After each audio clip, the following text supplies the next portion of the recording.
আচ্ছা, এটাকে কি বলছে? The product in the above reaction. দেখো প্রথমে কি দিয়েছে, এমজি আর ডাইথাইল ইথার দিয়েছে কম্পাউন্ডটা থেকে। তো এর মধ্যে দেখো এমজি ঢুকবে, তো আমরা ভাববো এমজিটা কোথায় ঢুকবে, এটা বিআরে না ক্লোরিনে। তো দেখো যদি ব্রোমিনটা সাইজ বড় তো ম্যাগনেসিয়ামে আগে ঢুকবে, কারণ ম্যাগনেসিয়ামটা আগে এখানে ঢুকবে ব্রোমিনে। কারণ যদি এমজি বিআর যে বন্ডটা তৈরি হবে এমজি বিআর, তো সেটা কিন্তু উইক বন্ড, তো পরে ফার্দার রিয়াকশন করতে গেলে বন্ডটা ভাঙতেও সুবিধা হবে। সুতরাং এটা আগেই তৈরি হবে হচ্ছে আমাদের এরকম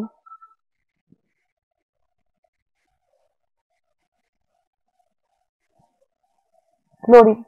ঠিক আছে, এটা তৈরি হলো, কিন্তু দেখো আমাদের এক্সেস পরিমাণে দিয়েছে। আমরা যদি ধরে নিই তাহলে দেখো এমজি বিআরও যেমন তৈরি হচ্ছে, এই সাইডে কিন্তু এমজি সিএলও তৈরি হচ্ছে অল্প পরিমাণে।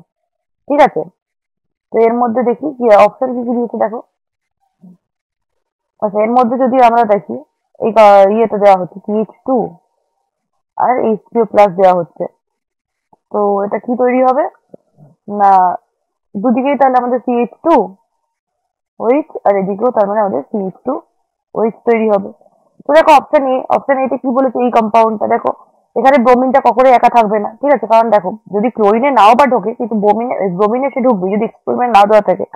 মানে এমজিবিআর বন্ডটা ও তৈরি করবে, কারণ এই বন্ডটা বেশি ওর ক্ষেত্রে সুবিধা, কারণ ও ফার্দার বন্ডটা ভাঙতেও সুবিধা হবে, ব্রোমিনের সাইজ বেশি। আর তাছাড়া যদি ডাইস দিয়ে দেখা যায় এমজি, তাহলে সফট সাইড ও বিআরও সফট সাইড অ্যাটাক করে, তাহলে ও ভালোই তৈরি, মানে সফট তো সবসময় সফটকেই প্রেফার করে না। তো এখানে এমজিবিআর তৈরি হবে। তো আমাদের এই কম্পাউন্ডটা কোনোভাবেই হবে না। ঠিক আছে, এমজিসিএল তাহলে যদি ফার্দার H2+ দেওয়া হয় ওকে CH2OH তৈরি করবে না। এটাও হবে না, কারণ দেখো এইখানে কোনোভাবেই CH2OH আসবে না, অর্থ পজিশনে এখানে আসবে না, এখানেও তাই, এখানেও আসবে না। ঠিক আছে, বি আর সি তাহলে হবে না, তাহলে আমাদের ডি, অপশন ডি হবে। কারণ দেখো এখানে এমজিবিআর তো তৈরি হবে, এখানে অল্প পরিমাণে এমজিসিএল তৈরি হবে, তো দুটোকে যদি CH2O আর H2+ দেওয়া হয় তাহলে ওই দুদিকে CH2OH তৈরি করবে। অপশন ডি হচ্ছে আমাদের রাইট।